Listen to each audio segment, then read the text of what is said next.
আজিৰ এই গুৰুত্বপূৰ্ণ ভিডিঅ'ত আমি জানিবলৈ চেষ্টা কৰিম অষ্টম বেতন আয়োগ গঠন যিহেতু হৈছে ফিটমেণ্ট ফেক্টৰ যদি আমি 1.96 কৈ ধৰোঁ তেতিয়াহ'লে কৰ্মচাৰীসকলৰ দৰমহা কিমানমান বৃদ্ধি হ'ব পাৰে আৰু ইয়াতে পেঞ্চনাৰ ফেমিলি পেঞ্চনাৰ তেওঁলোকৰো আমি গাণিতিক বিশ্লেষণ কৰিবলৈ চেষ্টা কৰিম।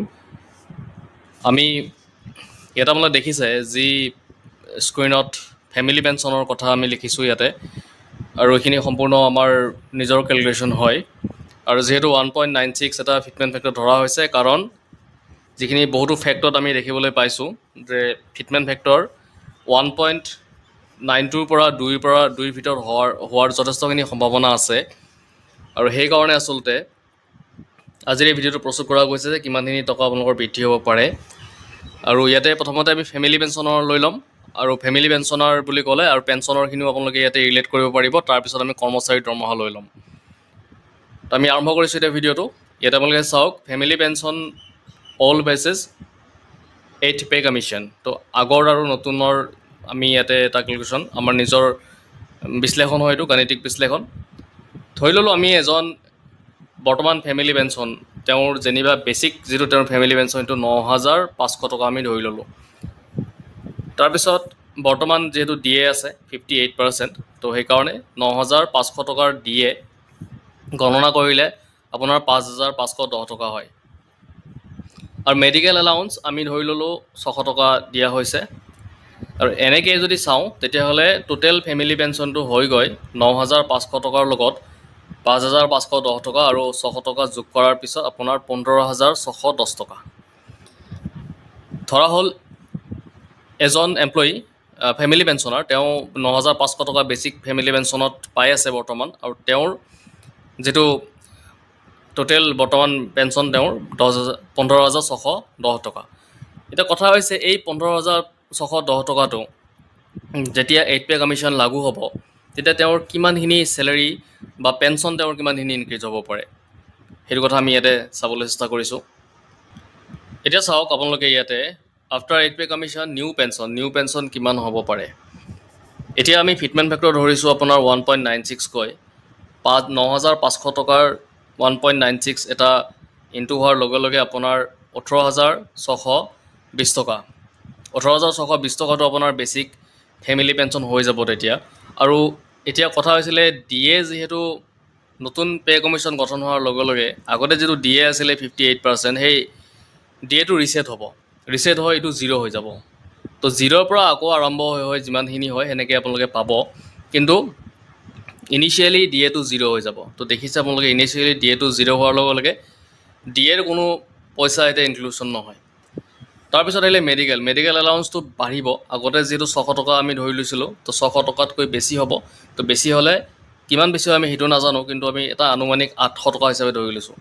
তো 800 হিচাপে ধৰি ল'লে আপোনালোকৰ ইয়াতে দেখা পাব যে 18,620 টকা প্লাছ 800 টকা। তো 18,620 টকাৰ লগত 800 টকা যোগ কৰি দিয়াৰ লগে লগে আপোনাৰ 19,420 টকা। তো আগতে আছিলে আপোনাৰ 15,000 ছামথিং কিবা এটা আছিলে আৰু সেইটো আপোনাৰ বাঢ়ি পেলাই 19,020 টকা 420 টকা আৰু ইনক্ৰিজ কিমান হ'ল বুলি ক'লে আপোনালোকে চাওক ইয়াতে 19,420 টকাৰ লগত পৰা আপুনি 15,610 টকা বিয়োগ কৰিলোঁ। তো বিয়োগ কৰাৰ পিছত ইনক্ৰিজ আপোনাৰ যিটো পেঞ্চন সেইটো 3,850 টকা।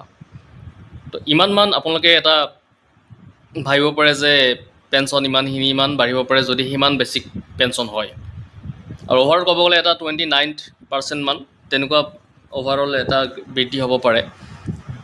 তো এইটো আছিলে আপোনাৰ পেঞ্চনখিনিও আপোনালোকে ইয়াতে চাই ল'ব যে ফেমিলি পেঞ্চনৰ একেই ধাৰণতে ইয়াতে হ'ব, কাৰণ তেওঁলোকৰ যিহেতু আপোনাৰ নাথাকে এইটো HRA নাথাকে, হাউচ ৰেণ্ট এলাউন্স এইবিলাক নাথাকে।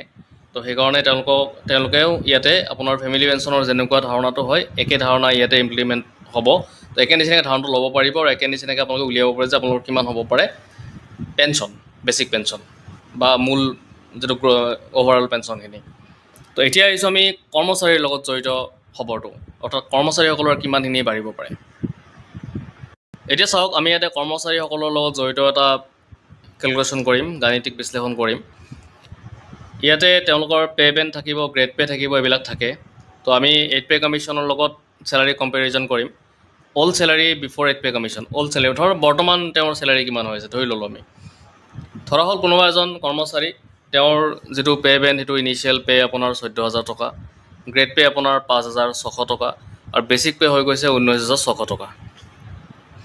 তাৰপিছত আপোনাৰ ডি এটো গম পায়, ডি এটো যিহেতু বৰ্ধিত হৈ থাকে, বাঢ়ি থাকে, তো ডি এ বাঢ়ি এতিয়া 58% হৈছে। তো ডি এৰ কাৰণে তেওঁলোকে পাব যে 11,368 টকা, 11,368 ৰুপিজ তেওঁ ডি এৰ কাৰণে পালে।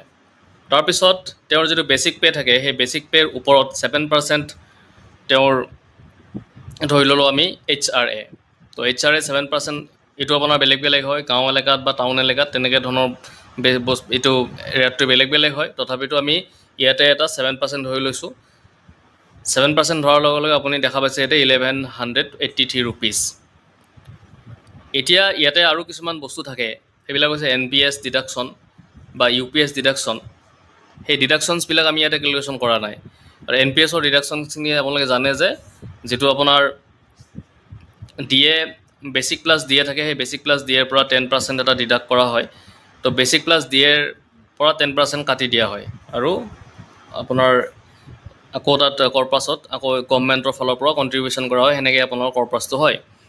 তো কথা হৈছে আমি ইয়াতে NPSৰ ডিডাকশ্যনছখিনি ইনক্লুশ্যন কৰা নাই, আৰু ইয়াতে পি টেক্স বা যিবিলাক টেক্স থাকে সেইবিলাকো আমি ইয়াতে ইনক্লুশ্যন কৰা নাই। আমি অভাৰঅল যিখিনি ধৰক মেইন বস্তুখিনি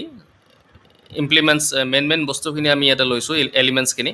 তো সেইখিনি চাই আমি এতিয়া চাইছোঁ। তো গ্ৰথ চেলাৰী আমি ধৰি ল'লোঁ যে তেওঁ 32,151, তো 32,151 টকা তেওঁ ধৰা হ'ল পাই আছে বৰ্তমান গ্ৰথ চেলাৰী। এতিয়া ইয়াৰ পৰা আপোনাৰ নতুন NPS ডিডাকশ্যন থাকিব, সেইটো বাৰু বেলেগ কথা, কিন্তু আমি অভাৰঅলভাৱে চাবলৈ বিচাৰিছোঁ যে তেওঁৰ বৰ্তমান যেনিবা 32,151 ৰুপিজ তেওঁ বৰ্তমান গ্ৰছ চেলাৰী হৈ আছে। তো এই চেলাৰীটো তেওঁৰ আফটাৰ 8 পে কমিশ্যন কিমানখিনিলৈকে বাঢ়িব পাৰে, আমি সেইটো কেলকুলেশ্যন কৰিবলৈ চেষ্টা কৰোঁ। এতিয়া হওক আমি তেওঁৰ 8 পে কমিশ্যনত নতুন চেলাৰী কিমান হ'ব পাৰে সেইটো কথাটো চাম, আৰু ইয়াতে নোট লিখি দিছোঁ যে NPS বা UPS তেনেকুৱা ধৰণৰ কথাখিনি আমি ইয়াতে ইনক্লুশ্যন কৰা নাই।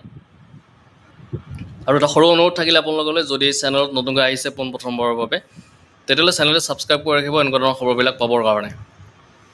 এতিয়া চাওক, তেওঁৰ যিটো হেৰি আছিলে, বেচিক পে আছিলে 14,000 টকা, বেচিক পে নহয়, সেইটো আপোনাৰ ইনিচিয়েল পে'মেণ্টটো যিটো 14,000 টকা আছিলে, এই 14,000 টকালৈ আমি ফিটমেণ্ট ফেক্টৰ কিমান ধৰিছোঁ 1.92। তো 1.92 কৰি দিয়াৰ লগে লগে তেওঁৰ যিটো নতুন পে'মেণ্ট হ'ব সেইটো হ'ব 27,440 টকা। আৰু গ্ৰেড পে'টোৰ লগতো আমি আপোনাৰ 1.96 ইনটু কৰিলোঁ, যিটো 5,600 টকাৰ পৰা বাঢ়ি পেলাই আপোনাৰ হ'ল 10,976 টকা। আৰু বেচিক পে'টো বাঢ়ি পেলাই হৈ গ'ল আপোনাৰ 38,416। বেচিক পে' হৈ গ'ল এইখিনি, আৰু আগতে আপোনাৰ বেচিক পে' আছিলে 19,600 টকা।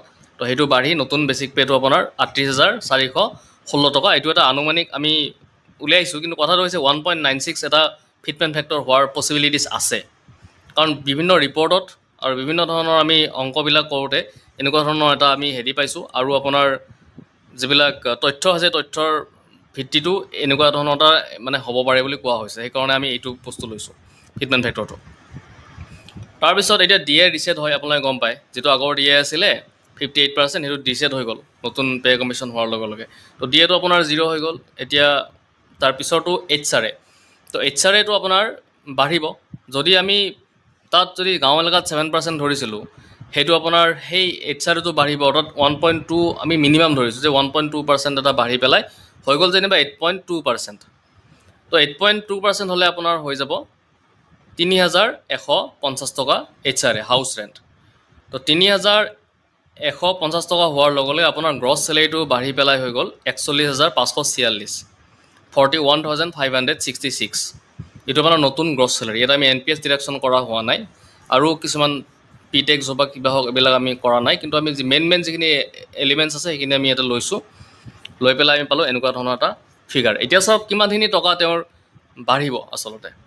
এতিয়া চাওক ইয়াতে কম্পেৰিজনখিনি চালে গম পাব। পে' বেণ্ডৰ কম্পেৰিজন আপোনাৰ দেখা পাইছে, অল্ডত আছিলে 14,000 টকা, নতুনৰ হৈ গ'ল আপোনাৰ 27,440 টকা, ডিফাৰেঞ্চ আহি গ'ল আপোনাৰ 440 টকা আৰু গ্ৰেড পে ডিফাৰেঞ্চটো আপোনালোকে দেখিছে 5600 আছিলে ই হৈ গ'ল 10976 আৰু ইনক্ৰিজ হ'ল আপোনাৰ 5376 বেচিক পেটো আপোনাৰ 38416 এতিয়া হ'ব মানে নতুন চেলাৰী কৰিলে আৰু আপোনাৰ ওল্ডত আছিলে 19600 আৰু আপোনাৰ ইয়াতে ইনক্ৰিজ দেখা পাইছে প্লাছ আপোনাৰ 18816 আৰু ডিএ আগতে পাই আছিলে 11368 টকা আৰু বৰ্তমান ডিএ 0 নতুন পে কমিশ্যনত 0 হ'ব 0 হৈ পেলাই আকৌ এটা ডিফাৰেঞ্চটো মানে দেখিছে তাৰপিছত চাওক ইফালে আপুনি তলৰ ফালে যদি চাওঁ তেতিয়াহ'লে এইচআৰএটো আপোনাৰ আগতে আছিলে এইটো